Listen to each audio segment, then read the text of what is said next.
সুপ্রিয় দর্শক মণ্ডলী, সেভেন রিং সিমেন্ট ফ্রন্টলাইনে আপনাদের সবাইকে স্বাগত জানাচ্ছি। দর্শক মণ্ডলী, আমাদের সঙ্গে রয়েছেন ডাক্তার সাখাওয়াত হোসেন সায়ন্ত, সাধারণ সম্পাদক G9, তারপরে আছেন শাহেদ আলম, যুক্তরাষ্ট্র প্রবাসী সাংবাদিক ও রাজনৈতিক বিশ্লেষক। শাহেদ, আপনাকেও স্বাগত জানাচ্ছি। আজকে দিনের শিরোনাম কিন্তু একটাই, শুধু বাংলাদেশ না, ওয়ার্ল্ড মিডিয়াতে শিরোনাম একটাই, বাংলাদেশের রাজনৈতিক ঘটনা প্রবাহ, বিশেষ করে সাবেক প্রধানমন্ত্রী শেখ হাসিনার বিচারের একটা বিচার হয়েছে, একটা বিচারের রায়ে তাকে মৃত্যুদণ্ড দেওয়া হয়েছে, মানবতা বিরোধী অপরাধ আর জুলাই আগস্টে গণহত্যা, এই সব মিলে আপনি জানেন যে সাবেক স্বরাষ্ট্রমন্ত্রী আসাদুজ্জামান খান কামালের মৃত্যুদণ্ডের আদেশ হয়েছে। আর সাবেক পুলিশের আইজি মামুন সাহেবের চৌধুরী আবদুল্লাহ আল মামুনের 5 বছরের সাজা হয়েছে। তো এটা বাংলাদেশের ইতিহাসে কোনো সাবেক প্রধানমন্ত্রীর সরাসরি ফাঁসির আদেশ হয়নি। মৃত্যুতে অনেকের মৃত্যু হয়েছে, অনেকেই খুন হয়েছেন, সেটা অন্য, কিন্তু এটা আদালতের রায়ে এটা হয়েছে। আর এই প্রসঙ্গে বলে রাখি যে শেখ হাসিনা নিজে বলছেন যে রায়টা হচ্ছে কারচুপির রায় এবং এটা পূর্ব নির্ধারিত। এই কাকে দিয়ে শুরু করব? বলেন শাহেদ ভাই, বলেন।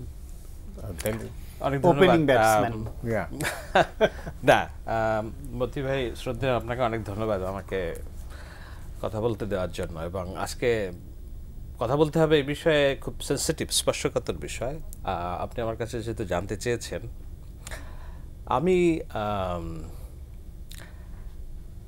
একটা ঘটনা বলে শুরু করি। সেটা হলো 5 আগস্টের পরে শেখ হাসিনার পতন হয়েছে। এরপরে 4-5 দিন পরে মনে হয়, কিংবা 3-4 দিন পরে, 5 দিন কিংবা 7 দিন পরে, তখন আমাদের ওই শোক একটু কাটিয়ে উঠছি আমরা, নতুন দিনের স্বপ্ন দেখছি কিভাবে কি করা যায়। সেই সময় একটা ভিডিও সামনে আসলো, সেটা হলো উত্তরার যেই মানুষগুলোকে পুড়িয়ে মারা হলো একটা গাড়ির মধ্যে, সেটার ভিডিওটা লিক হলো। এবং সেটা যখন সামনে আসলো, আমি নিউ ইয়র্কের কোনো একটা রাস্তায় আমি গাড়ি চালাচ্ছি, আমি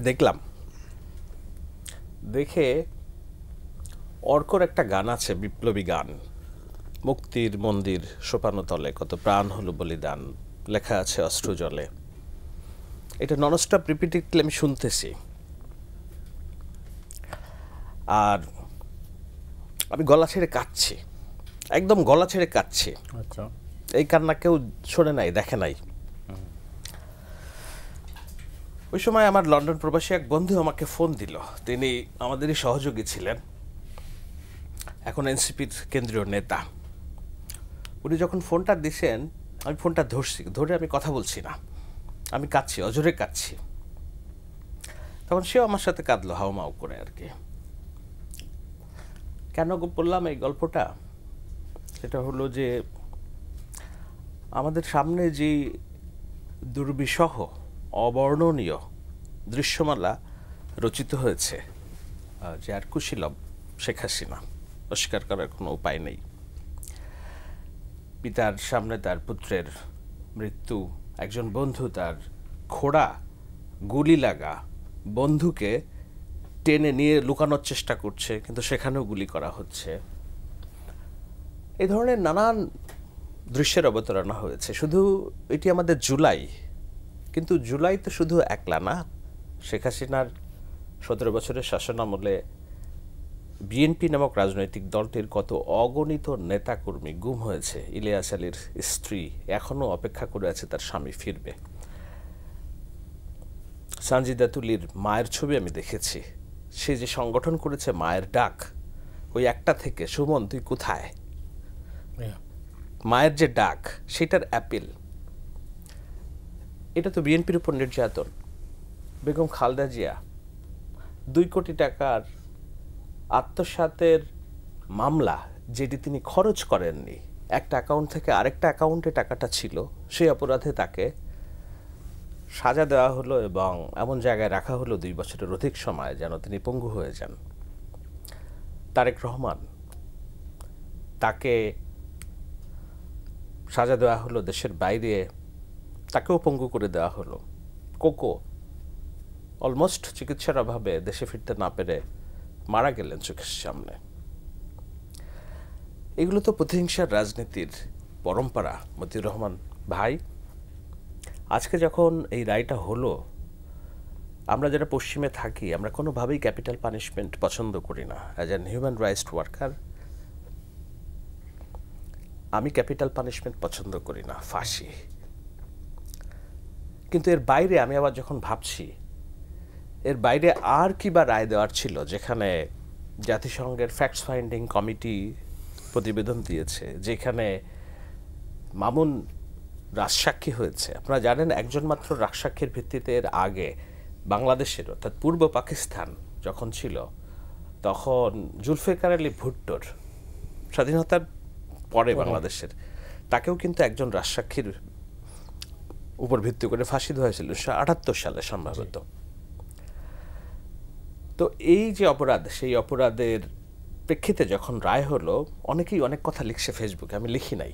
কারণ হলো কথা থেকে যায়, আমি যে কথাটা প্রকাশ করব সেটার আমি ভাষা খুঁজে পাচ্ছিলাম না, কারণ আমি ক্যাপিটাল পানিশমেন্ট পছন্দ করি না। কিন্তু শেখ হাসিনার যে রায়, যে অপরাধ, এটা আপনি কি দিয়ে জাস্টিফাই করবেন?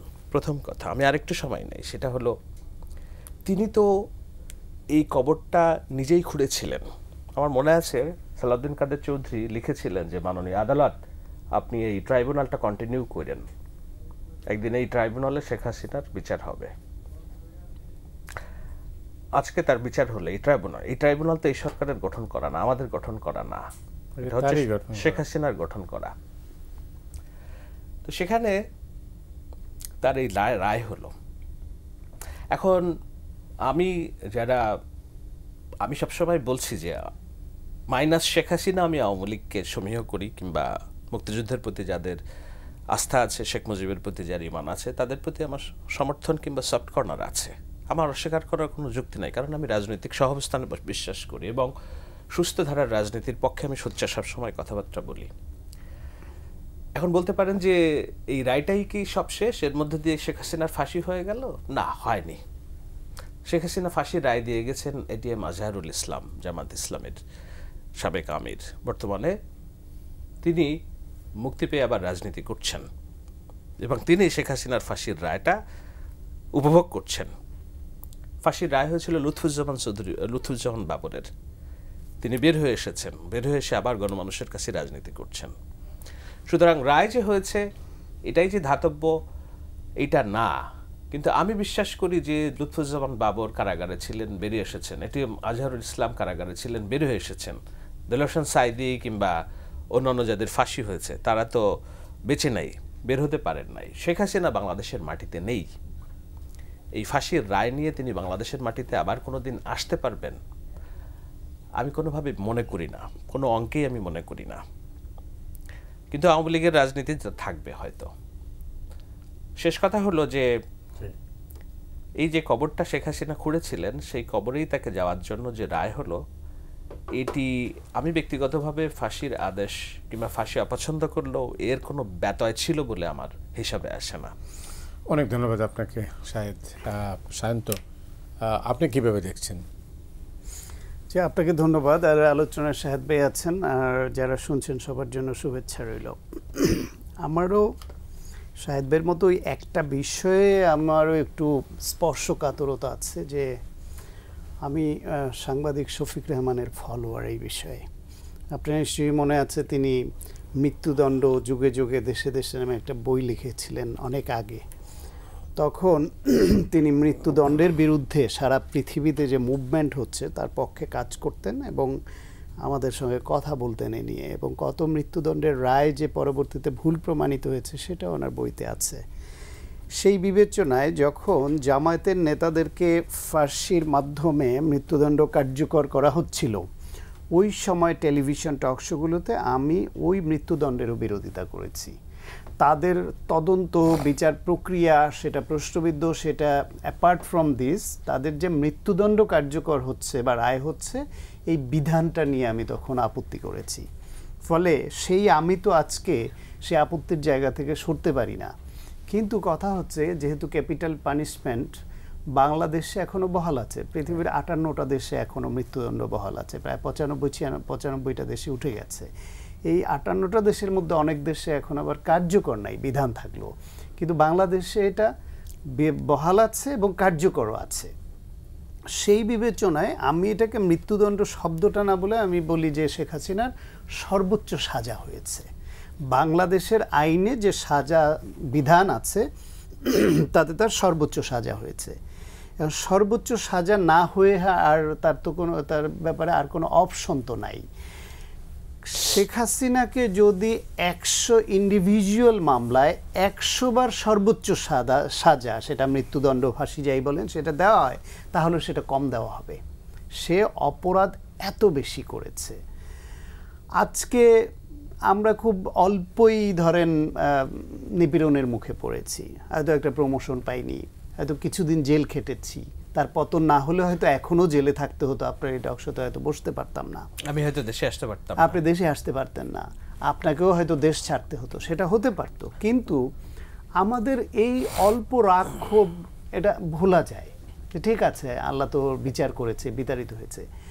কিন্তু যে ইলিয়াস আলী, যে চৌধুরী আলম, সাজিদুল হক সুমন, এই তুলির ভাই যেটা বললেন শাহেদ ভাই, এরকম অসংখ্য যে গুমের ঘটনা ঘটেছে, যারা এই পট পরিবর্তনের পরে নির্মম সত্যটা আমাকে বলতে হচ্ছে, তারা যদি কেউ বেঁচে থাকতেন তাহলে ফেরত আসতেন এর মধ্যে, অথবা ছেড়ে দেয়া হতো।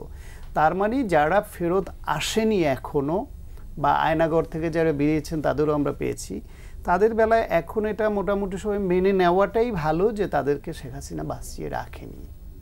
তাহলে এই যে ভিকটিম, যাকে মারা হলো, তার ফ্যামিলি মেম্বার যারা, তাদের চোখের জলের কোনো দাম নেই। রাষ্ট্রকে তো সেইটা পুষিয়ে দিতে হবে বিচার, আইনানুগ বিচারের মাধ্যমে। এই যে এত বছর ধরে এত অন্যায়, এত অবিচার করেছে, বেগম খালেদা জিয়াকে যেদিন আদালতের রায়ে কারাগারে পাঠায়, সেদিন ফেসবুকে আমি একটা স্ট্যাটাস দিয়ে শেখ হাসিনার জন্য দোয়া করেছিলাম। দোয়াটা ছিল যে আল্লাহ যেন ওনাকে ক্ষমতা থেকে যাওয়ার পরে অন্তত 2-1 বছর বাঁচিয়ে রাখেন। এটা কিন্তু স্রেফ আল্লাহর কাছে দোয়া করা, কিন্তু ওই বাঁচিয়ে রাখার দোয়ার মধ্যে আমার ভেতরে একটা কষ্টের প্রতিফলন ছিল যে এই যে খালেদা জিয়ার প্রতি যে অন্যায়টা করলো, উনি যেন ক্ষমতার বাইরে গিয়ে 2 বছর বেঁচে থাকলে এই অন্যায়টা যে করেছেন তার বিচারের মুখোমুখি যেন উনি হন। কিন্তু তার মধ্যে গণহত্যা চালিয়েছেন, আরও এত মানুষ মেরেছে যে ওনার এই বিচারের বাইরে থাকার কোনো সুযোগ নাই। এবং আজকে এসে শেখ হাসিনার জন্য বড় ট্র্যাজেডি কি দেখেন, উনি যদি দেশের মাটিতে কবর চান তাহলে ওনাকে দেশে আসতে হবে এবং ফাঁসি কার্যকরের মুখোমুখি হতে হবে, এবং তাহলে দেশের মাটি পাবেন, কবর পাবেন দেশে। আর যদি ফাঁসির হাত থেকে বাঁচতে চান তাহলে ওনার মৃত্যু দেশের বাইরে হবে, দেশের মাটি ওনার কপালে জুটবে না। ওই যে বলে না যে আজকে অন্য একটা অনুষ্ঠানে কথা হচ্ছিল, তখন আরেকজন আলোচক বলছিলেন যে পাপ বাপকেও ছাড়ে না, কন্যাকেও ছাড়েনি। না, শেখ হাসিনার এই পরিণতি কি অনিবার্য ছিল? ডেফিনেটলি তার কর্ম এ পরিণতি ডেকে এনেছে। আচ্ছা, বললাম না আপনাকে, তিনি যা ওই শেখ হাসিনা যা যা করেছে তাতে অন্তত 100 মামলা যদি ইন্ডিভিজুয়ালি আলাদাভাবে হয়, গুম, খুন, বিভিন্ন রকমের হত্যাকাণ্ড, তারপরে এই গণহত্যা মিলিয়ে 100 মামলাও হয়, 100 মামলায় সর্বোচ্চ সাজার মেরিট খুঁজে পাবে। ওর অপরাধের সংখ্যা এত বেশি। সে শুধু আমাদের অধিকারকে হত্যা করেনি, আমাদের গণতন্ত্র হত্যা করেনি, আমাদেরকে এই দেশটাকে অর্থনৈতিকভাবে লুটপাট করে ধ্বংস করেনি, সে টার্গেট করে করে তার রাজনীতির পথে কারা কাটা হতে পারে তাদেরকে সে পরিকল্পিতভাবে চিহ্নিত করে কাউকে ক্রসফায়ারে ফেলে হত্যা করেছে, কাউকে গুম করে হত্যা করতে নির্দেশ দিয়েছে, কাউকে জেলে পুরে রেখেছে। সর্বশেষ খুবই ইনোসেন্ট একটা দাবি নিয়ে যে ছাত্ররা একটা আন্দোলনে নামলো, যে তার চাকরিটা মেধার ভিত্তিতে পেতে চায়, তাও পুরো কোটা বাতিল চায়নি ওরা মানে এটা একটা সহনশীল পর্যায়ে একটা ন্যূনতম পর্যায়ে নামিয়ে আনার দাবি করেছিল। সেটা না মেনে তার যে দম্ভ এবং কোথায় গেল সেটা একটা গণহত্যায় রূপ দিয়ে ফেললো। আসলে বলে না, মানে ইসলামে এরকম আছে যে পাপ করতে করতে অতিরিক্ত পাপ করে ফেললে একটা পর্যায়ে আল্লাহ তাকে আর শুধরে ফেরত আসবার মতো ক্ষমতা নাকি তার মধ্যে আর রাখে না, সে আরও পাপ করতেই থাকে এবং এক পর্যায়ে অনিবার্য পতন হয়। শেখ হাসিনার বেলায় সেটাই হয়েছে। না হলে এত মহাপরাক্রমশালী, এত বছর থাকলো, এত বড় দলের নেত্রী শেখ মুজিবের কন্যা, তার দেশ ছেড়ে পালিয়ে যেতে হলো গণহত্যা ঘটিয়ে। এবং আজকে এই ট্র্যাজেডি, তাকে বেছে নিতে হবে, হয় মৃত্যুদণ্ডের আদেশ কার্যকর করে দেশের মাটি ভাগ্যে জুটাইতে হবে, অথবা মৃত্যুর পরেও দেশের মাটি তার ভাগ্যে জুটবে না। এর থেকে বড় আর ট্র্যাজেডি হয়? অবশ্যই না। বাংলাদেশের মানে বিশেষ করে শেখ হাসিনার এই ফাঁসির আদেশ হওয়ার পর থেকে মৃত্যুদণ্ড কার্যকর হবে কীভাবে আপনি বলেছেন, তো সেটা হচ্ছে এর মধ্যে দিয়ে বাংলাদেশের রাজনীতিকে যে নতুন এক অধ্যায়ে যুগ মানে প্রবেশ করলো, এটা খুবই দুঃখজনক। সেটা কি ঝুঁকিপূর্ণ?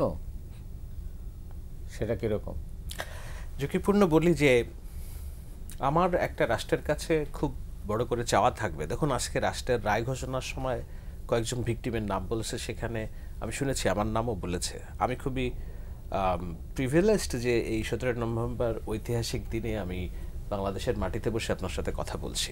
যারা আমরা সোশ্যাল মিডিয়া থেকে কাজ করেছি তাদের মধ্যে আলোচিত যারা সামনের সারিতে, আমি মনে হয় আমি একমাত্র দেশে আছি এই মুহূর্তে, বাকি সবাই বাইরে। তো আমি এইটা চাই না যে এই ট্রাইব্যুনালে কেজি দরে আর ফাঁসির রায় হোক।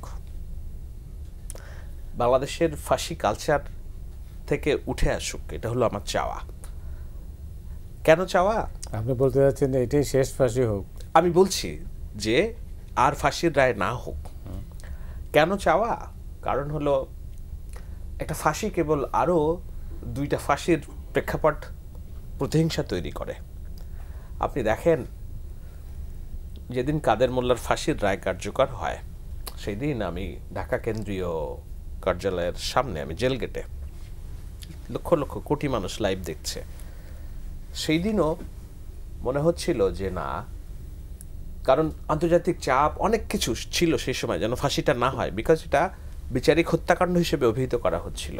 আপনার মনে আছে নিশ্চয়ই যে চিহ্ন দেখালো কাদের মোল্লা, প্রথমে যাবজ্জীবন হলো, তারপর গণজাগরণ মঞ্চ করে বিচারক কাজকে প্রভাবিত করে ফাঁসির রায় নেওয়া হলো, এবং নির্বাচনের আগে একটা ফাঁসির রায় দরকার ছিল শেখ হাসিনার, সে কারণে তিনি এটা করেছিলেন। আমি বলছি না রাজাকার কাদের মোল্লা রাজাকার ছিল না, কিংবা রাজাকারদের বিচার হওয়া উচিত না, কিন্তু যেটা করেছিলেন সেটা একটা প্রতিহিংসার কাজ করেছিলেন। আমার স্পষ্ট মনে আছে যে আন্তর্জাতিক সংস্থা সব কিছু, এই এটাকে ইন্টারন্যাশনাল, এটা কি বলে, মানবাধিকার, অ্যামনেস্টি ইন্টারন্যাশনাল, সবাই জাতিসংঘ থেকে চাপাচাপ করা হলো। আমরা মনে হয়েছিল যে শেষ পর্যন্ত শেখ হাসিনা এই ফাঁসির রায় কার্য করতে পারবেন না, কিন্তু যখন রায় নিয়ে আসা হলো এবং কার্যকর করলেন, দেখলাম যে চারিদিকে একটা নিস্তব্ধতা।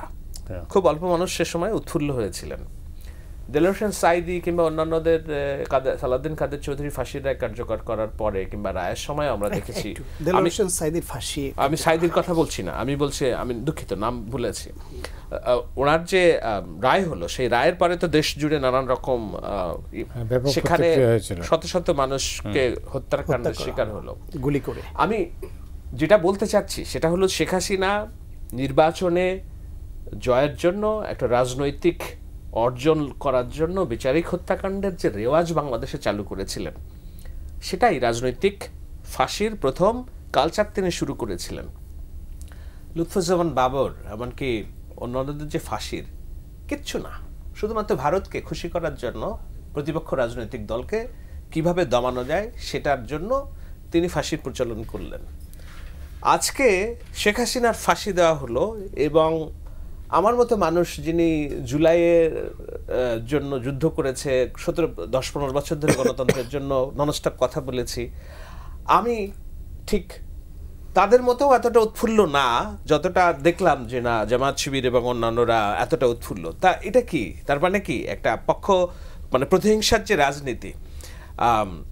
আমি ছাত্র শিবিরের সিকবাতুল্লাহর একটা পোস্ট দেখলাম, তিনি ছবি শেয়ার করেছেন কাদের মোল্লার বিচিহ্ন, কারণ আজ কাদের মোল্লাকে ফাঁসি দিয়েছিল বলে শেখ হাসিনা, আজকে শেখ হাসিনার ফাঁসি দিল কাদের মাধ্যমে? এই যে ট্রাইব্যুনাল এটা সেটা, এখানে অনেক জামাত সমর্থিত আইনজীবী আছেন, প্রসিকিউশন আছে, অভিযোগ আছে। তো আমরা কি এই প্রতিহিংসার পরম্পরায় ঢুকে আমরা রাজনীতি করব কিনা? আমরা শেখ হাসিনার শাসনযন্ত্রকে উৎখাত করার জন্য এতগুলো মানুষ আমাদের প্রাণ দিয়েছে, বাংলাদেশে কি আবার 15 বছর 20 বছর পরে আমাদেরকে উৎখাত করবে কিনা এই ধরনের, এবং আমাদের সবাইকে ফাঁসিতে ঝুলাবে কিনা? তাহলে এই রাষ্ট্র আপনি কিভাবে গঠন করবেন? এই রাষ্ট্রের স্থিতিশীলতা আপনি কিভাবে আনবেন? এই রাষ্ট্রকে আপনি 18 কোটি মানুষের ভাগ্য উন্নয়নের জন্য আপনি কাজ করবেন কিভাবে, যদি আপনি এই রাজনৈতিক কালচার, আমাদের দেশ পার্শ্ববর্তী দেশ ভারতে কই, সেখানে তো ফাঁসির মহোৎসব নাই রাজনৈতিক প্রতিপক্ষকে। পাকিস্তান অসভ্য দেশ, সেখানেও শেষ রাজনৈতিক ফাঁসি হয়েছে মনে হয় 1977 না 78 সালে, এরপরে হয়েছে কিনা আমার জানা নেই। আমরা কেন এই ফাঁসির পরম্পরায় ঢুকছি সেটা আমার প্রশ্ন। এই জন্য আমি বলছি যে একজন জুলাইয়ের সক্রিয় স্টেক হোল্ডার হিসাবেও, গণতন্ত্রের পক্ষের যোদ্ধা হিসেবেও, শেখ হাসিনার রাজনীতির প্রতি ন্যূনতম সহানুভূতি না থাকা সত্ত্বেও আমি মনে করি যে বাংলাদেশের ফাঁসির কালচার থেকে বেরিয়ে আসা উচিত, এবং আগামী দিনে যারা রাজনীতি করবেন তারা যেন এটা মাথায় রেখেই যেন রাজনীতিটা করেন। কারণ দেখুন মতি ভাই, আমি নিজে রাজনীতি করতে চাই, কিন্তু আমি এমন রাজনীতি করতে চাই না যে এই রাজনীতির শেষ পরিণামটা আমার উপরে ফাঁসি কিংবা যাবজ্জীবনের খড়গ নেমে আসে। তো মানুষ যদি, সুস্থ মানুষ যারা শিক্ষিত মানুষ, তারা যদি এই ভয় নিয়ে রাজনীতি করে যে রাজনীতি করা মানে ফাঁসির কাজটা আমার একদিনও আসবে, তাহলে এই বাংলাদেশে কিভাবে আপনি স্থিতিশীলতা আনবেন, গড়বেন কিভাবে, তরুণদের স্বপ্ন দেখাবেন কিভাবে? I sorry for saying but this is my honest realisation. জি, অনেক ধন্যবাদ আপনাকে।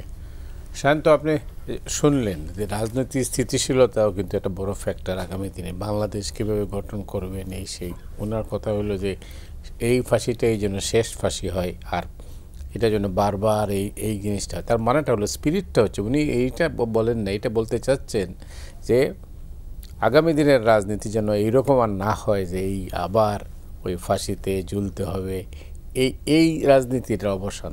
এটা কি সম্ভব? না, এইটা প্রেক্ষাপটটা আবার একটু ভিন্ন। শাহেদ ভাইয়ের সঙ্গে কোথাও কোথাও আমি একটু ডিসএগ্রি করব। আমরা ফাঁসি নিয়ে যেটা কথা বলছি সেই জায়গায় দুইজনের কিন্তু অবস্থান এক। আমি নিজেও ফাঁসির মানুষ, সুতরাং সেটা আগেও বলেছি। বাংলাদেশ থেকে ফাঁসির বিধানটার বিলোপ হওয়া দরকার। সেটা হলো একটা মুভমেন্ট। যতদিন সেটা বিলোপ না হচ্ছে ততদিন ফাঁসি যাতে কার্যকর না হয়, এটা হলো আর একটা মুভমেন্ট। কিন্তু ফাঁসির বিধান আছে সর্বোচ্চ শাস্তি হিসেবে, কিন্তু সর্বোচ্চ সাজার মতো অপরাধ করেছেন, তাহলে আদালত কি করবে? আদালতকে কিন্তু সর্বোচ্চ সাজাটা দিতে হবে। হয়তো ফাঁসিটা কার্যকর করা না করা সরকারের হাতে, যারা গভর্নমেন্ট চালাবে তাদের হাতে, তারা এটা কার্যকর না করে রেখে দিতে পারে। অথবা উচ্চ আদালত, শান্ত ভাই বিতর্কটা ফাঁসি না নিয়ে না, আমি বলছি রাজনৈতিক স্থিতিশীলতা নিয়ে আমাদের ওই পথে থাকতে হবে। না, তাহলে সেখানেও আপনাকে আসতে হবে। যে কথাটা আপনি বলছিলেন তুলির মায়ের কথা, যে কথাটা আপনি বলছিলেন ইলিয়াস আলীর কথা, তাহলে সেই হত্যার বিচারটা আপনি কি দিয়ে কম্পেনসেট করবেন? তার পরিবার কি ক্ষমা করলো কিনা? রাষ্ট্র কি সেই অধিকার রাখে তারা যদি ক্ষমা না করে তাহলে ওই হত্যাকাণ্ডের জন্য কোনো আসামিকে ক্ষমা করে দেওয়ার? রাষ্ট্র বা কোনো রাজনৈতিক শক্তি ওই অধিকার রাখে যে গণহত্যায় কেউ গণহত্যা চালিয়েছে তার বিচারের আওতায় না আনা? আর একটা হচ্ছে অপরাধীর বিচার কেন দরকার, অনেকগুলা তার ডাইমেনশন আছে। এক হচ্ছে ভিকটিম বা ভিকটিমের ফ্যামিলি, তাদের এটা পাওয়া অধিকার। দুই হচ্ছে এই অপরাধী যে অপরাধ করছে তার একটা পানিশমেন্ট, এটা তার প্রাপ্য। তিন হচ্ছে এই অপরাধীর বিচার হলে ভবিষ্যতে কেউ একই ধরনের অপরাধ রাষ্ট্র পরিচালনায় এসে করতে গেলে তাকে ভাবতে হবে এই যে ক্ষমতার গদিটা আমার চিরস্থায়ী না, একদিন এখান থেকে আমার সরে আসতে হবে। So I may face this type of trial. এইটা আমি বলছি, বিচারের নামে অবিচারটা যাতে না হয় সেই বিষয়ে এগ্রি, কিন্তু বিচার সঠিক তদন্তের মাধ্যমে প্রত্যেকটা অপরাধের বিচার হতে হবে। সেই বিচারের পরে যেখানে ইন্ডিভিজুয়ালি গুম করে হত্যা করেছে, যাদের ক্রস ফায়ার দিয়ে অন্যায়ভাবে হত্যা করেছে, যাদেরকে গ্রামে রাজনৈতিক প্রতিপক্ষ দমনের নামে রাজনৈতিকভাবে তারা মব ক্রিয়েট করে হত্যা করেছে, সেই লোকগুলার বিচার পাওয়ার অধিকার রাষ্ট্রকে নিশ্চিত করতে হবে এবং অপরাধীদের বিচারের আওতায় আনতেই হবে। আমি অ্যাগ্রি করি শুধুমাত্র ফাঁসির আদেশ নিয়ে, ফাঁসি কার্যকর নিয়ে। রাষ্ট্রীয় বিচার ব্যবস্থায় হাইয়েস্ট পানিশমেন্ট ফাঁসি আছে, হাইয়েস্ট পানিশমেন্ট পাওয়ার মতো অপরাধ করেছে, বিচার বিভাগের কোনো এখতিয়ার নাই তার বাইরে আসার। কিন্তু রাষ্ট্র পরিচালকদের কিন্তু সুযোগ আছে এ ফাঁসি কার্যকর করবে নাকি তাকে আমৃত্যু জেল দিয়ে রেখে দিবে, অথবা পরে আপিলের সুযোগ আছে। যদি আপনি এখানে হাইয়েস্ট শাস্তিযোগ্য অপরাধ করেছে তাকে আপনি পরের শাস্তিটা দেন ওই আইন থাকা সত্ত্বেও, সেটাও প্রশ্নবিদ্ধ বিচার হবে যে আপনি সঠিক বিচার করলেন না। আমি একটু আপনার সাথে ডিসএগ্রি করি। এই কারণে ডিসএগ্রি মানে যেটা হলো যে, দেখুন আমি আমেরিকায় একাধিক এক্সাম্পল দেখেছি। ওই স্কুলে শুটিং হয় না, স্কুলের শুটিংয়ের ঘটনা এরকম একজনকে আদালতে সর্বোচ্চ সাজাটাই, আমেরিকাতেও ফাঁসির বিধান আছে। যার পুত্র মারা গেছে সেই মা এসে আদালতে কাঁদলেন, অনেকক্ষণ অঝরে কাঁদলেন। কাঁদার পরে ওই যাকে ফাঁসি দেওয়া হবে কিংবা যে রায় হবে তার মাও আছে, তার বাবা মাও কাঁদছে। এগুলো অনেক ট্রায়াল সামনে দেখায়। তখন যার পুত্র মারা গেছে, হত্যাকাণ্ডের শিকার হয়েছে, সে বলছে যে ওর জীবন চলে গেলে কি আমি আমার ছেলেকে ফেরত পাবো? আমার ছেলের জীবন গেছে, অ্যাটলিস্ট তুমি বেঁচে থাকো, I forgive you. Okay fine, সেটা আমেরিকা যাওয়ার দরকার নেই। রাজীব গান্ধী হত্যা আমি যেটা বলতে চাচ্ছি, আমি যেটা বলছি, আমি কিন্তু শেখ হাসিনার ফাঁসি মাফ করার জন্য বলছি না, ডোন্ট গেট মি রং। আমি বলছি যেন ফাঁসির কালচারটা আমরা ইস্তফা দিতে পারি। সেটা নিয়ে তো আপনার সঙ্গে আমার দ্বিমত নাই। কেন আমি বলছি, বরং আসলে আমরা আইন বিলোপের জন্য আন্দোলন করি। আপনি 5 বছর, আগামী 5 বছর যে রাষ্ট্র পরিচালনা করবেন, আপনি কি গ্যারান্টি দিতে পারবেন যে আপনার গুলিতে পুলিশের, আপনার শাসন আমলে পুলিশের গুলিতে মানুষ মারা যাবে না? না, পুলিশের গুলিতে সব মারা গেছে, আমেরিকায়ও মারা যায়, পৃথিবীর সব দেশে মারা যায়। কিন্তু সেই মারা যাওয়া আর যদি রেকর্ড থাকে যে একজন সরকার প্রধান অথবা দায়িত্বশীল ব্যক্তি তিনি নির্দেশ দিয়ে গণহত্যা চালাচ্ছেন, গুলি করাচ্ছেন, অথবা তাকে গুম করে নিয়ে মেরে ফেলার নির্দেশ দিচ্ছেন। আপনার কি নিশ্চয়ই এটা মনে আছে যে শেখ হাসিনার বেশ কিছু অডিও রেকর্ড যেটা ফরেনসিক করা হচ্ছে না, এটা তো ফরেনসিক করা হয়েছে, জাতিসংঘের ফ্যাক্ট ফাইন্ডিং কমিটিতে আছে। আমি মনে করি ইন ফিউচার যারা রাষ্ট্র পরিচালনায় আসবে তাদের দায়িত্বশীল কোনো ব্যক্তি যদি এইরকম নির্দেশ দিয়ে কাউকে হত্যা করান এবং তার যদি প্রমাণ থাকে, তাহলে তাকেও পানিশমেন্টের আওতায় আসতে হবে। আমি ওইটাকে ঠেকা দেওয়ার জন্য এই পানিশমেন্টের পক্ষে, তবে আমি কেবল মৃত্যুদণ্ড কার্যকরের বিপক্ষে। আমি কেবল এতটুকু নিয়ে কনসার্ন, সেটা হলো আমাদের ছোট্ট একটা দেশ, ছোট্ট না, 18 কোটি মানুষ যখন কোনো সরকার পরিচালনার দায়িত্ব দেয়, মনে হয় যে তার সমস্ত সমস্যার সমাধান করে দেবে, সুপারম্যান নির্বাচিত করে। কিন্তু যারা রাষ্ট্র পরিচালনা করে তারা খুব সীমিত সম্পদের মধ্যে অনেকগুলো বিষয় তাদের দেখতে হয়। সেই সময় যদি আপনি রাষ্ট্রকে অস্থিতিশীল করার জন্য, যেটা আমরা সেসব পলিটিক্যাল রেটরিক এখন শুনছি, বিএনপিকে গণঅভ্যুত্থানে বিদায় নিতে হবে, এনসিপি বলছে, জামাত ইসলামী তো এই প্লটই তৈরি করতেছে যেন বিএনপি ক্ষমতায় যদি আসে 3 থেকে 6 মাসের মধ্যে কিভাবে সংস্কার বিরোধী এবং অন্য তকমা দিয়ে রাষ্ট্রকে অস্থিতিশীল করা যায়। তখন যদি সম্মিলিতভাবে রাজপথ নেমে আপনি আন্দোলন করবেন, পৃথিবীর কোথাও নেই যে আপনি রাজপথ ব্লক করে দিয়ে অন্য মানুষের চলাচলে বিঘ্ন সৃষ্টি করবেন। কিন্তু পুলিশ আপনার জানমালের নিরাপত্তার শপথ নেওয়ার জন্য যে সরকার গঠিত হবে, সে যদি সেখানে ভূমিকা নেয় এবং সেখানে ক্যাজুয়ালিটি ঘটে, পরবর্তী সরকারকে এই ধরনের আরেকটা সরকার আসলে এই ধরনের, শাহেদ ভাই, you are leading again in wrong. No, I am not wrong. আমি বলছি আইন শৃঙ্খলা রক্ষা করতে গিয়ে অথবা সন্ত্রাসীদের ধরতে গিয়ে ইনসিডেন্টালি অথবা পরিস্থিতিতে পড়ে পৃথিবীর সমস্ত দেশেই প্রায় গুলি এবং প্রাণহানির ঘটনা ঘটে। কিন্তু শেখ হাসিনার যে মানে অর্ডার দিয়ে যে হত্যাকাণ্ড ঘটানো, লেথাল উইপেন ইউজ করা, আমরা কিন্তু গুলাই ফেলছি। আমি কিন্তু শেখ হাসিনার অপরাধকে খোটাক্ষর দেখছি না।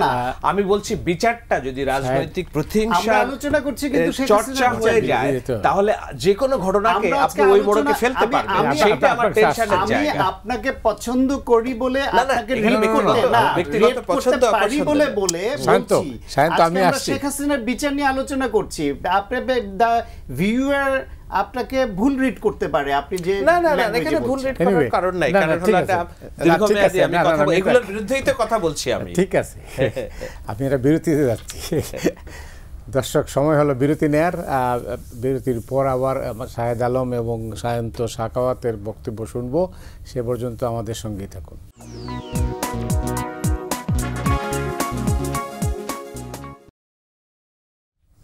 সুপ্রিয় দর্শক মণ্ডলী, আপনারা দেখছেন 7 রিংস সিমেন্ট ফ্রন্টলাইন। আমাদের সঙ্গে রয়েছেন ডাক্তার সাখাওয়াত হোসেন সায়ন্ত, তারপরে আছেন শাহেদ আলম। শাহেদ আলম, আপনার কাছে আবার যাই। সেটা হচ্ছে যে এই রায় ভবিষ্যৎ রাজনীতির জন্য কোনো বার্তা কিনা? এটা তো বিএনপির শীর্ষস্থানীয় নেতা সালাউদ্দিন আহমেদ বলেছেন, এটা একটি স্পষ্ট বার্তা যে আগামীতে যারা রাষ্ট্র পরিচালনা করবেন তারা যেন আর ফ্যাসিস্ট না হয়ে ওঠে, সেটার জন্য স্পষ্ট বার্তা। আমরা অফলাইনে যে একটা আলোচনা করছিলাম ডক্টর শান্ত সাখাওয়াতের সাথে, একটু শেয়ার করি দর্শকদের সাথে, যে দেখুন, রাষ্ট্র পরিচালনা করতে যে সব ফেরেশতার মতো রাষ্ট্র পরিচালনা করবেন এমন না, ভুলভ্রান্তি হবে রাষ্ট্র পরিচালনা আগামীতেও যারা আসবেন। কিন্তু এই ঘোষণা তো আমরা জানি যে শেখ হাসিনা পুলিশ বাহিনীকে কি নির্দেশ দিচ্ছেন যে you do your job, I will take care, ভয় পায়েন না। তার মানে প্রচ্ছন্নভাবে অর্ডার। জাতিসংঘের ফ্যাক্টস ফাইন্ডিং কমিটিতে তারা স্পষ্ট রিপোর্ট দিয়েছে যেখানে মানবতা বিরোধী অপরাধ সংঘটিত হয়েছে, যেটার নির্দেশ দিয়েছেন শেখ হাসিনা। আর আমাদের চোখের সামনে এতগুলো মানুষের রক্ত, লাশ, ছোট ভাই ব্রাদান, 6 বছরের শিশু গোপী। তো আমি বলছি যে এইগুলাতে শেখ হাসিনার যে পানিশমেন্ট হয়েছে এইটাই শেষ না, নিশ্চয়ই তারা আপিল করবে, আপিলে আবার কি হয় না হয়, লম্বা প্রসেস, এবং টপ অফ দ্য লাইন হচ্ছে সেই দেশের মাটিতে নাই। কিন্তু তারপরে এটা একটা দৃষ্টান্ত এই কারণে যারা ভবিষ্যতে রাষ্ট্র পরিচালনা করবেন যেন এই সিলিংটা তারা মাথায় রাখেন, যে না, এটা আগামী দিনের রাজনীতির জন্য একটা বার্তা।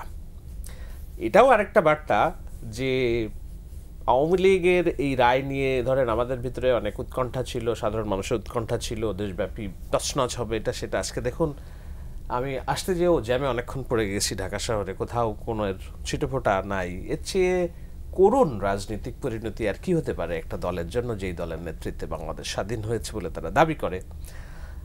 আমি বলছি না শেখ হাসিনা এবং শেখ পরিবারের, আওয়ামী লীগের কোনো অবদান নাই বাংলাদেশের জন্য, অবশ্যই অবদান আছে, সেটা স্বীকার করি। কিন্তু এটা খুবই দুঃখজনক যে আজকের দিনে যখন তার রায় হলো, কোথাও কোনো মিছিল নাই, কোথাও এটি নিয়ে ছিটেফোঁটা নাই। উনি যেটা বললেন ককটেল 2-1টা ফুটানো হয়েছে হায়ার করে, অথচ লক্ষ লক্ষ মানুষ রাস্তায় নেমে আসা দরকার ছিল, লক্ষ না হলেও হাজার মানুষ রাস্তায় নেমে আসা দরকার ছিল। নাই, মানুষের সহানুভূতি নাই, সহানুভূতি নাই। সেটা একটা দুঃখজনক পরিণতি। এই জন্য বলছি এটা রাজনৈতিক দলগুলোর জন্যও একটা বার্তা যে আপনারা সরকার পরিচালনা করতে যে এতভাবে সরকার পরিচালনা যারা করবেন কিনা, যে ভবিষ্যতে যারা আসবেন, যে না, সেখানে আপনাদের এইরকম জনবিচ্ছিন্নতার একটা সম্পর্ক তৈরি হয়, যেটা আওয়ামী লীগ করে গিয়েছে এবং তার পরিণতি তারা ভোগ করছে। সুতরাং আমি মনে করি দুটি বার্তা, একটা হলো অবশ্যই যার অন্য কোনো যেন ফ্যাসিজম কিংবা স্বৈরতন্ত্র প্রতিষ্ঠিত যেন না হয়, সেটার একটা বার্তা। আর রাজনৈতিক দল হিসেবেও যদি রাজনীতি গণমানুষের আকর্ষণ না থাকে, গণমানুষ যদি আপনার পক্ষে না দাঁড়ায়, তাহলে তো ওই দলের কোনো ভ্যালিডিটি থাকে না। আমরা দেখছি না গণমানুষ খুব ব্যাপকভাবে আওয়ামী লীগের সাথে সম্পৃক্ততা তৈরি করছে। অনেক ধন্যবাদ সায়ন্ত। পরিস্থিতি যেটাই হোক, আমরা যেভাবেই মূল্যায়ন করি না কেন, বাংলাদেশের আগামী দিনের রাজনীতি অনেকটা চ্যালেঞ্জের মুখে পড়বে। আপনি কি তাই মনে করেন? চ্যালেঞ্জের মুখে পড়বে কি পড়বে না সেটা ডিপেন্ড করে ভবিষ্যৎ এই গণঅভ্যুত্থানের পক্ষের যে রাজনৈতিক শক্তিগুলো, তাদের আচরণ, তাদের রাজনৈতিক কালচার যেটা প্র্যাকটিস করবে, তাদের পাওয়ার প্র্যাকটিস করার ধরন, এইসবের উপর ডিপেন্ড করবে। বরং আমি বিচার নিয়ে একটা জায়গায় একটু কনসার্ন আমি, সেটা হলো সংস্কার, বিচার এবং নির্বাচন। এই 3 মূল এজেন্ডা এই সরকারের সামনে ছিল এবং গণঅভ্যুত্থানের পক্ষের রাজনৈতিক শক্তিগুলো এই 3 এজেন্ডা এই সরকারকে দিয়েছে। তার মধ্যে নির্বাচনের আগে বিচারের রায়, অন্তত একটি রায় দেখতে চাওয়ার আকাঙ্ক্ষা অনেকের ছিল। যেটা 2014 সালের নির্বাচনের আগে আওয়ামী লীগ অন্তত একটি রায় কার্যকর দেখতে চেয়েছিল।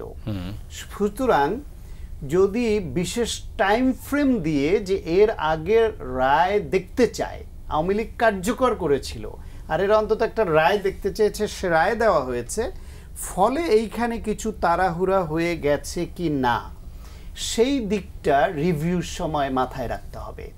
যেমন ধরেন, এটাই তো শেষ না, চূড়ান্ত রায় না, এরপরে তো আরও অনেকগুলো ধাপ আছে, আরও ধাপ আছে। বাংলাদেশে শেখ হাসিনা যদি সত্যি সত্যি মৃত্যুদণ্ড বা সর্বোচ্চ শাস্তির মতো অপরাধ করে, যেটা রিয়েলি করেছে, এবং সেটার যথাযথ আইনি প্রক্রিয়ায় প্রতিটা ধাপ পুঙ্খানুপুঙ্খভাবে অতিক্রম করে রায় দেওয়া হয়, তাহলেও বাংলাদেশে শেখ হাসিনার দল এবং তার ফলোয়াররা এটাকে বিতর্কিত করবে। আবার যদি যেনতেনভাবে করা হয়, তাহলেও শেখ হাসিনার প্রতিপক্ষ যারা, ওই যেনতেনটাকেও তারা বাহবা দিবে। সুতরাং বাংলাদেশে এটা কতটুকু বিতর্কিত হলো বা কতটুকু বাহবা পেল, সেটার থেকে বড় প্রশ্ন হচ্ছে আন্তর্জাতিকভাবে বিভিন্ন হিউম্যান রাইটস অর্গানাইজেশন এবং আন্তর্জাতিক অঙ্গনে যারা বিচার নিয়ে বিশ্লেষণ করেন এই রায় নিয়ে, তাদের কাছে যেন ভবিষ্যতে কখনো মনে না হয় যে এই মামলাটি, এই বিচারটি কোনোভাবে প্রশ্নবিদ্ধ রায় হয়েছে। বিচারে যেন সেই দিকটা শুধু মাথায় রাখা হয়, তাতে সর্বোচ্চ শাস্তি যেটা হয় সেটাই হবে। এই দিকটা অবশ্যই গুরুত্বের সঙ্গে বিবেচনায় রাখতে হবে। আর একটা হচ্ছে, রাজনীতি থেকে প্রতিহিংসা বিদায় দিতে হলে সেটার জন্য কিছু টাইম লাগবে। টাইম লাগবে কেন?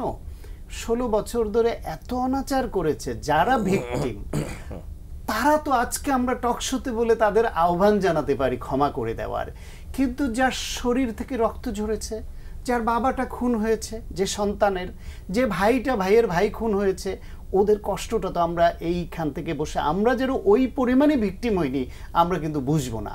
ফলে বিচারটা তাদের কিন্তু একটা প্রত্যাশা এবং তাদের অধিকার। ফলে যারা সত্যি সত্যি বড় রকমের শাস্তিযোগ্য অপরাধ করেছে, তাদেরকে নির্মোহভাবে তদন্ত সাপেক্ষে বিচারের আওতায় আনতেই হবে।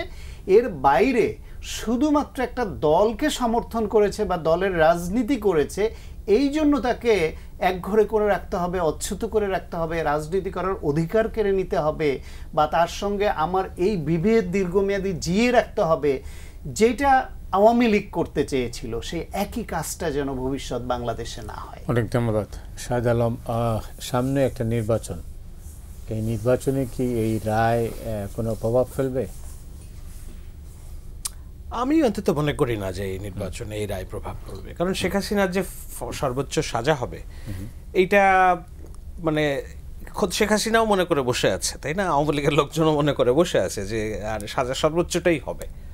সুতরাং এটা এমন না যে পুরো দেশের মানুষ শক্ট হয়ে গেছে, এমন না যে রাজনৈতিক বোদ্ধামাউল শক্ট হয়ে গেছে, কারণ এটাই হওয়ার কথা ছিল। সেই কারণে আমি মনে করি না যে নির্বাচনী যে প্রসেস চলছে, সেই প্রসেসে এর মধ্য দিয়ে নতুন কোনো বার্তা গেছে ইলেকশনের মাঠে। হ্যাঁ, একটা বিষয় আছে, যেমন আমি একটা তোড়জোড় দেখতে পাচ্ছি যে আওয়ামী লীগের যে ভোট, সফট আওয়ামী লীগারদের, মানে দোষী সাব্যস্ত না এমন যারা, আপনি যার কথা বললেন, যাদেরকে শুধুমাত্র একটা দল সমর্থন করে বলে তাদেরকে শত্রু জ্ঞানাপন্ন করতে হবে, এটা যেন রাজনীতি না হয়।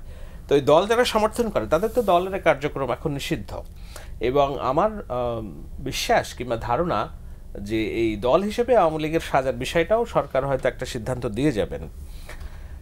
ধরেন যদি আমরা ধরে নেই যে না তাদের, কেননা শেখ হাসিনার নেতৃত্বের বাইরে আবার শেখ হাসিনা নিজেও চান না যে কেউ আওয়ামী লীগের রাজনীতি করুক, তো শেখ হাসিনা একজন ফাঁসির আসামি হিসেবে উনি একটা দলকে নেতৃত্ব দেবেন, এটা তো আমাদের গঠনতন্ত্রের পরিপন্থী, এটা আমাদের সংবিধান পারমিট করে না।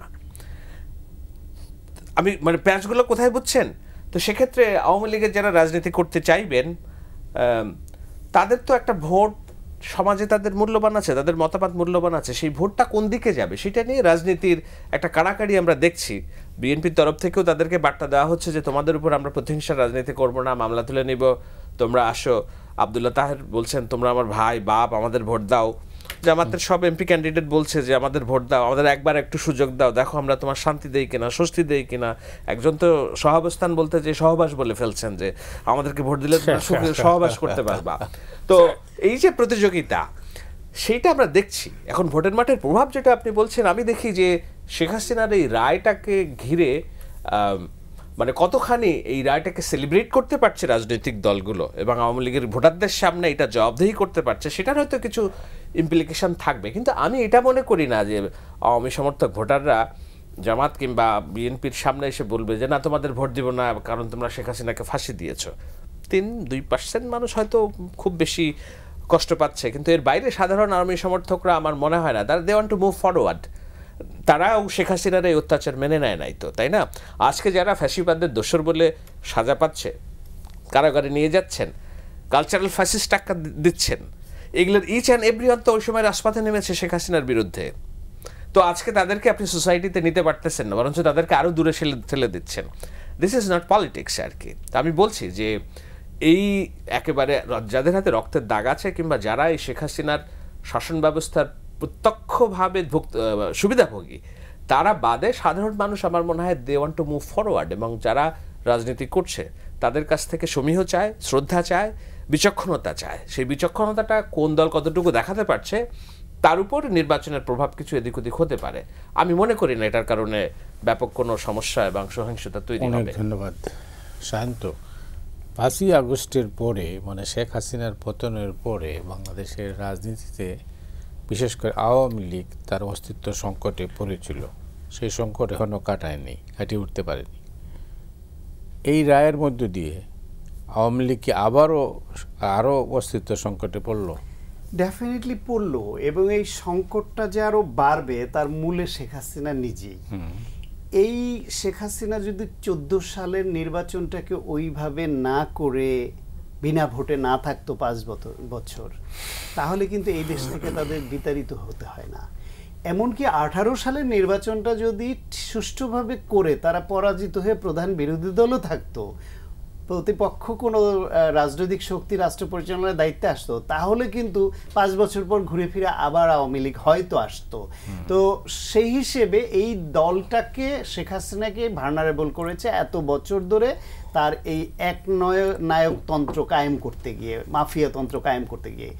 এখন আবার যেটা হচ্ছে, আওয়ামী লীগ কিন্তু নিষিদ্ধ করা হয়নি, তাদের কার্যক্রম নিষিদ্ধ করা হয়েছে। কারণ এই দলটির কার্যক্রম থাকলে, এইটা আইনগতভাবে বৈধ থাকলে, তারা বিভিন্ন জায়গায় যে নাশকতা মিছিল মিটিংয়ের নামে করবে, যদি আপনার কার্যক্রম নিষিদ্ধ না হয় তাহলে আওয়ামী লীগ এক জায়গায় মিছিল করবে, আপনি তো বাধা দিতে পারবেন না, এটা তার গণতান্ত্রিক অধিকার। সে মিটিং করবে, বাধা দিতে পারবেন না, কিন্তু ওই সুযোগ নিয়ে সেই বিচার কার্যক্রমকে বাধাগ্রস্ত করবে, সেই গণতন্ত্রের উত্তরণের পথকে বাধাগ্রস্ত করবে, এই অন্তর্বর্তীকালীন এই সরকারকে টিকতে দিবে না। সুতরাং কার্যক্রম নিষিদ্ধটাও সময়ের দাবি হতে হবে। এখন যারা সত্যি সত্যি শেখ হাসিনা, তার ফ্যামিলির লোক কিংবা শীর্ষ পর্যায়ে যেসব নেতারা যারা অপরাধে যুক্ত, তাদেরকে তারা সাইড হয়ে যদি কোনোভাবে দলকে রিভাইভ করতে চায়, সারভাইভ করাতে চায়, তাহলে নেতৃত্ব চেঞ্জ করতে হবে। কিন্তু শেখ হাসিনা ওই জিনিস না যে তার এই নেতৃত্ব অন্যের হাতে দিবে। কিন্তু আরেকটা সংকট, আইনি সংকট কি তৈরি হবে দেখেন, নিবন্ধন যদি রাখতে হয়, এটা রিনিউয়াল লাগবে না? রিনিউয়ালের সময় রাষ্ট্রীয় আইনে মৃত্যুদণ্ডপ্রাপ্ত একজন আসামি, সে তো একটা দলের প্রধান হিসেবে, আমি তো বললাম এটা কথা পারে না, পারমিট করে না। তখন কি হবে, এই যে দলের এখন তো কার্যক্রম স্থগিত আছে, নিবন্ধন ঠিক আছে, নিবন্ধনটা রাখতে হলো তাকে কিন্তু ওইখানে রিপ্লেসমেন্ট দিতে হবে। কিন্তু শেখ হাসিনা ওই রিপ্লেসমেন্টটা দিবে কিনা এবং কাদেরকে দিয়ে দল সামনে গিয়ে নিতে চায়, সেটা এই দেশের অন্যান্য রাজনৈতিক শক্তি অনেকের কাছে বা কারো কারো কাছে গ্রহণযোগ্য হবে কিনা। যদি কারো কাছেই গ্রহণযোগ্য না হয়, কোনো শক্তির কাছে, ধরেন কথার কথা বিএনপির কাছে গ্রহণযোগ্য হলো না, কিন্তু অন্য রাজনৈতিক শক্তি মনে করছে না এদের নেতৃত্ব হলে মেনে নেওয়া যায়, একটা কথা হলো, অথবা অন্যরা মানলো না, বিএনপি মানলো বা দেশের মানুষ মানলো, তাহলে হয়। কিন্তু কেউই যদি না মানে, এইরকম নেতৃত্বই শেখ হাসিনা থাকে বা সে দেয়, বা যারা অপরাধী সত্যিকার অর্থে, আচ্ছা, তাহলে এই দলের ভবিষ্যৎ আরও সংকটাপন্ন হবে। এবং আমার ধারণা শেখ হাসিনা যেই মেজাজের এবং যেই টাইপের ভদ্র মহিলা, উনি এই দলটাকে আসলে ওনার গ্রিপ থেকে বের করে দলটাকে বাঁচানোর মতো উদ্যোগ নেবেন না। ফলে দল এই রায়ের মাধ্যমে আরেকটা সংকটে পড়ল, সেই সংকট থেকে শেখ হাসিনা নিজেই উত্তরণ ঘটাবেন না। ধন্যবাদ শাহেদ। আপনি জানেন যে ইতিহাস খুব নির্মম এবং নিষ্ঠুর, ইতিহাস থেকে তো কেউ শিক্ষাই নেয় না, এটাই ইতিহাসের শিক্ষা। শেখ হাসিনা তো ইতিহাস থেকে কোনো শিক্ষা নেননি, তো বাংলাদেশের রাজনীতি, আগামী দিনের রাজনীতি সম্পর্কে আপনার মূল্যায়ন কি? আপনি কি ভবিষ্যৎবাণী করছেন যে বাংলাদেশের রাজনীতি কি সঠিক পথেই যাবে না কি আবার বেপথে যাবে? দেখুন, আমি যেটা দেখি সেটা হলো যে অনেকের মানে এটা নিয়ে আমার অফলাইনে কিংবা অন্যান্য জায়গায় যে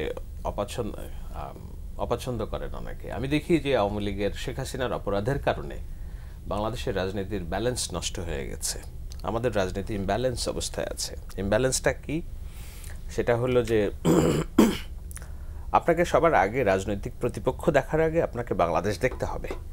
শেখ হাসিনা রাজনৈতিক প্রতিপক্ষ দেখেছিলেন, বাংলাদেশ দেখেননি। রাজনৈতিক প্রতিপক্ষ দেখেছিলেন বলে বিএনপিকে তিনি উঠতে দেননি, এবং ওটা যেটা তিনি বললেন 24-এর নির্বাচনে যদি সর্বজন গ্রহণযোগ্য একটা নির্বাচন হতো, কি এমন ক্ষতি হতো বাংলাদেশের? শেখ হাসিনা 5 বছরের জন্য বিরোধী দলীয় নেত্রী হইতেন, বিএনপি রাষ্ট্র ক্ষমতায় আসতো, 5 বছর পরে তো তিনি আবার রাষ্ট্র ক্ষমতায় আসতেন। আজকে পুরো পরিবার সহ, তার নিয়োগকৃত ইমাম সহ 300 জন সংসদ সদস্য সহ বাংলাদেশ থেকে বেরিয়ে গেল। তো যেই 17টা বছর ধরে একটা দল রাষ্ট্র পরিচালনা করলো, ইমাম সহ, মুয়াজ্জিন সহ, সংসদ সদস্য সহ যদি তারা বেরিয়ে যায়, এটা তো একটা ভ্যাকুয়াম তৈরি হয়েছে। সেই ভ্যাকুয়ামের সুযোগ নিচ্ছে কারা? বাংলাদেশের রাষ্ট্র ক্ষমতায়। আজকে এই রাষ্ট্রর ডানপন্থার ঝনঝনানি দেখছি আমি দেখছি যে চরম প্রতিক্রিয়াশীল গোষ্ঠীর উত্থান, যেই বাংলাদেশ আমি চাই না। আমরা সারা জীবন স্বপ্ন দেখেছি মধ্যপন্থার বাংলাদেশ, রাষ্ট্র হবে সেকুলার, মানুষ ধার্মিক, রাষ্ট্র হবে সেকুলার। কিন্তু সেই রাষ্ট্রের চরিত্র বদলে যাচ্ছে, এবং তাও হচ্ছে ডক্টর ইউনূসের নেতৃত্বে, সেকুলার একটা মানুষের নেতৃত্বে, জেনে বুঝে না জেনে।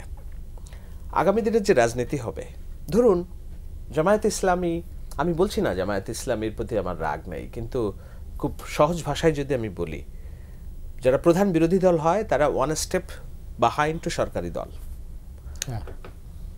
5 বছর পরে যদি নির্বাচন হয়, বিএনপি যদি রাষ্ট্র পরিচালনা না করতে পারে ঠিকভাবে, তাহলে নেক্সট আমাদের জামায়াত ইসলামী কিংবা তাদের রাষ্ট্র শাসন ব্যবস্থা দেখতে হবে, যেই দলটা বাংলাদেশের অভ্যুদয়ে বাংলাদেশ সৃষ্টির বিরোধিতা করেছিল, যেই দলটার গায়ে ইতিহাসের রক্তের দাগ লেগে আছে, 30 লক্ষ হত্যাকাণ্ডের দাগ লেগে আছে। শুধু তাই তো না, তারা বলছে বাংলাদেশের নারীদেরকে তারা কর্মক্ষেত্রে প্রবেশ করার 5 ঘন্টা, এটা তো ভদ্র কথা, কিন্তু বলছে যে তুমি না বেরোলে আমি সম্মানিত করব। তার মানে কি? Message clear. আমার রাস্তাঘাটে মুক্তিযোদ্ধারা অপমানিত হবে, আমি একটা সাংস্কৃতিক অনুষ্ঠান করি, আমার এটা বন্ধ করে দিতে হবে। অথচ আমি শ্রদ্ধা নিয়ে ওয়াজ শুনছি আমির হামজার, অজস্র মিথ্যা কথা বলছি, তো আমি তার ওয়াজ বন্ধ করছি না, কিন্তু আমার সোনার বাংলা গাচ্ছি, সেটা বন্ধ করে দিতে হবে। এই যে প্রতিক্রিয়াশীল গোষ্ঠীর উত্থান, সেটা আমি ভয় পাচ্ছি যে এই যে রাষ্ট্রের ব্যালেন্স নষ্ট হয়ে যাচ্ছে, রাজনীতির ব্যালেন্স নষ্ট হয়ে গেছে, সেইটা করতে যেয়ে আমার যে হিসাব, সেই হিসাব হলো রাষ্ট্র যারা আগামী দিনে রাজনীতি করবেন তাদেরকে খুবই কৌশলী রাজনীতি করতে হবে, এই রাষ্ট্রের ব্যালেন্স ফিরে আনতে হবে। সেটা আমি বলছি না আওয়ামী লীগের রাজনীতি ফিরে আনতে হবে, সেটা তো এই রাস্তা শেখ হাসিনা নিজেই বন্ধ করে রাখছেন। শেখ হাসিনারও দায়িত্ব আছে এই রাষ্ট্রের ব্যালেন্স তৈরি করা, যেন আওয়ামী লীগ মানে মুক্তিযুদ্ধের প্রতি যাদের ইমান আছে তারাও যেন রাজনৈতিক প্রসেসে ঢুকতে পারে। আবার যারা ডানপন্থার রাজনীতি করছে, এই এনসিপি, তাদেরও দায়িত্ব আছে যেন এই রাষ্ট্র তাদের হাত দিয়ে পুরোটাই প্রতিক্রিয়াশীল গোষ্ঠীর হাতে না যায়। অনেক ধন্যবাদ আপনাকে। 30 সেকেন্ড আছে। আমি এটা নিয়ে এত চিন্তিত না। পলিটিক্স, রাষ্ট্র পরিচালনা ব্যবস্থা তার নিজের পথ খুঁজে নেয়। শেখ হাসিনা দীর্ঘমেয়াদী ফ্যাসিস্ট ছিল, পথ বেরিয়ে গেছে। সুতরাং প্রতিক্রিয়াশীল গোষ্ঠী, ধর্মান্ধ গোষ্ঠী, যারা দেশের কালচারের সঙ্গে যায় না, তারা যদি বাড়াবাড়ি করে, তাহলে সেটার বিরুদ্ধে দেশে একটা পথ এদেশের মানুষই বের করে নেবে। এই দেশ মধ্যপন্থার দেশ, সেটাই চলবে। অনেক ধন্যবাদ সায়ন্ত। শাহেদ আলম, আপনাকে অনেক ধন্যবাদ আমাকে সময় দেওয়ার জন্য। দর্শক মণ্ডলী, আজ এ পর্যন্তই। আপনারা সবাই ভালো থাকুন।